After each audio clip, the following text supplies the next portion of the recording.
دینداره سړی کومه ده ګورئ نن سبا مونږ تاسې صرف روزه لمونځ زکات نور نفلي عبادت تسبیحات دا مونږ تاسې دینداري ګڼلې ده حالانکه دینداري متعلق د موږ تصور دا صرف د حقوق الله پورې متعلق ده حالانکه کچیرته مونږ د بل چا متعلق هم دا تصور وکړو د دیندارۍ متعلق بیا به دا وایي چې دا سړی لمونځ کوي دینداره ده روزه نیسي دینداره ده زکات ورکوي دینداره ده نفلی لمونځ کوي تهجد لمونځ کوي تسبیحات کوي ذکر اذکار کوي دا دینداره او د خپل ځان متعلق هم د مونږ تصور دا وي چې مونږ تاسې یو لمونځ وکړو بیا وایي دا دینداره یم او روزه ونیسو وایي دینداره یم زکات ورکړو وایي دینداره یم نوافل وکړو ذکر وکړو عبادت وکړو وایي دینداره یم حالانکه لکه څرنګه چې مونږ تاسې حقوق الله ته اهمیت ورکوو داسې حقوق العباد ته به مونږ تاسې هم اهمیت ورکوو مونږ تاسې به دا ګورو چې ګورئ مونږ د بل چا څومره حقوق ادا کړي دي او د بل چا سره د مونږ معاملات په کوم حیثیت باندې دي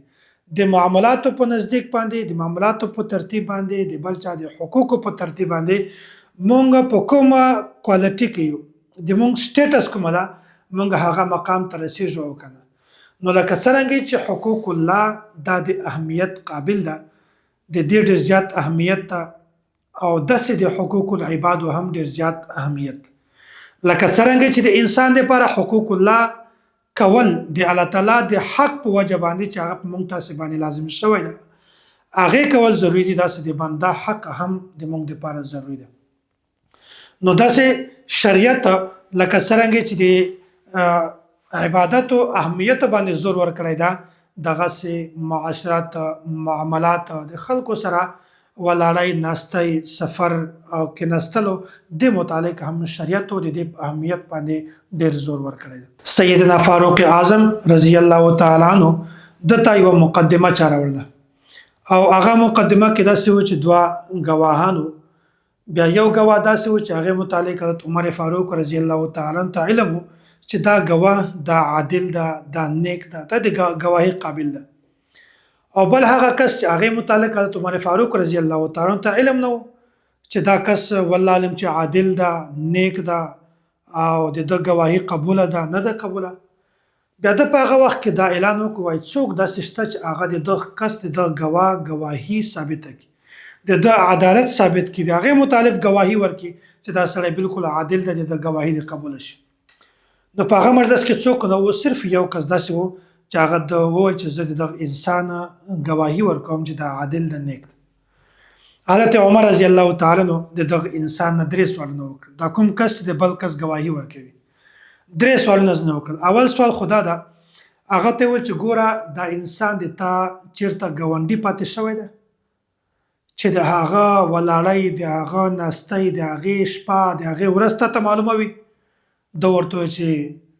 ای عمر فاروق امیر المؤمنین ما ته خو د شی علم نشته بل سوال یې نه وکړو بلې دا ورته چې تا د دغه د کوم سړي چې ته عدالت پیش کوې ګواهي پیش کوې چې دا عادل د نیک ده نو دغه سړي سره تا چېرته سفر کړی ده چې د سفر متعلق تا ته دا خبره بالکل واضحه شي چې دغه انسان اخلاق څرنګه دي د ښه اخلاق دي بد اخلاق دي ډرایور سره څه اخلاق دي کلندر سره څه اخلاق دي د سوارلۍ والو سره څه اخلاق دي د کردار څرنګه ده د کردار ته معلوم ده د ورته چې نه حضرت عمر فاروق رضی الله تعالی عنہ درم سوال نه هغه ورته و چې د کس سره تا چیرته لین دین معامله کړی ده د پیسو معامله دې کړی ده چې دا معلومه شي چې د انسان تقوا څومره ده پرهیزګار څومره ده د ورته چې دا خو ماته علم نشته حضرت عمر فاروق رضی الله تعالی عنہ ورته مخامخ شو ورته ویل لعلک رأیته خارجا من المسجد بعد الصلاه وای ما ته داسې لګي لکه تا چې دا کس د جماعت نه بهر ته راوتلو وخت کې تا چېرته لیدلی ده چې د په جماعت کې لمونځ کړی بهر ته راوځي هغه وخت کې تا چېرته ده ورته چې بالکل جماعتونه به راوت او دینداري به یې کول لمونځ به یې کوو تهجد به یې کول او نفلي عبادتونه به یې کول او عمر فاروق رضی الله تعالی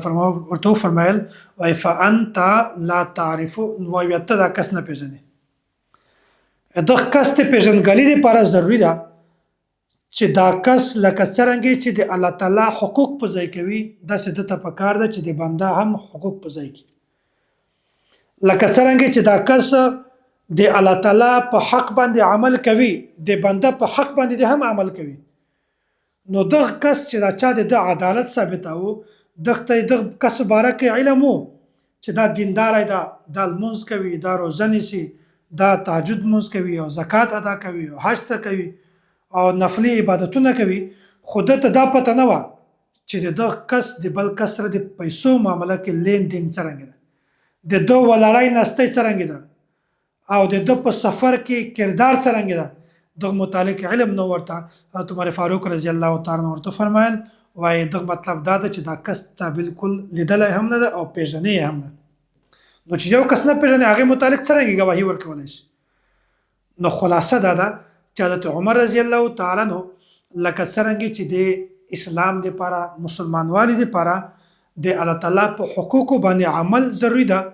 داسې د بنده په حقوقو باندې هم عمل ضروري ده. لکه څرنګه چې د دپاره د لمانځه کول ضروري دي او حج ضروري ده او داسې ذکر اذکار دا ضروري ده او تهجد لمونځ ده او داسې روژې نیول دي، دا لکه یو انسان د دې لپاره کوي چې زه مسلمان یم، نو هغه ته پکار ده چې هغه کس د دې لپاره د بنده حق هم په ځای کې هغې ته کنځلې نه وکړي، هغې حقوق هم نه کړي خراب او هغې ته رد او بد نه ووایي، هغې قتل نه وکړي، هغه ته کنځلې نه وکړي او هغې سره په ناب تول کې څه کمی بیشي نه وکړي او که چاته یې قرض ورکړی وي هغې سره حسن سلوک وکړي، قرضه ورته واپس کړي. نو دا د حقوق العبادو سره تعلق ده. نو لکه څرنګه چې د مسلمانوالي دپاره د عدالت دپاره د ګواهي ورکولو دپاره د الله تعالی حقوق هم ضروري دي، داسې د بنده حقوق هم ضروري دي. نبی علیه الصلاة والسلام حدیث ته المسلم من سلم المسلمون من لسانه و یده، مسلمان تعریف دی حقوق العبادو نه کړی ده چې هغه د ژبې نه او هغه د لاس نه بل انسان محفوظ وي. نو د وجې نه لکه څرنګه چې د بنده دپاره حقوق الله دا ضروري دي، داسې حقوق العباد هم ضروري دي. لکه څرنګه چې د دینداري دپاره د نیکوالي دپاره لمونځ کول دا هم ضروري ده، داسې د بنده حق هم ضروري ده. روژې نیول دا هم ضروري دی، د بنده حق دا هم ضروري ده. نو الله تعالی د موږ تاسې ټولو ته د الله او د بنده حقوق راوپېژني.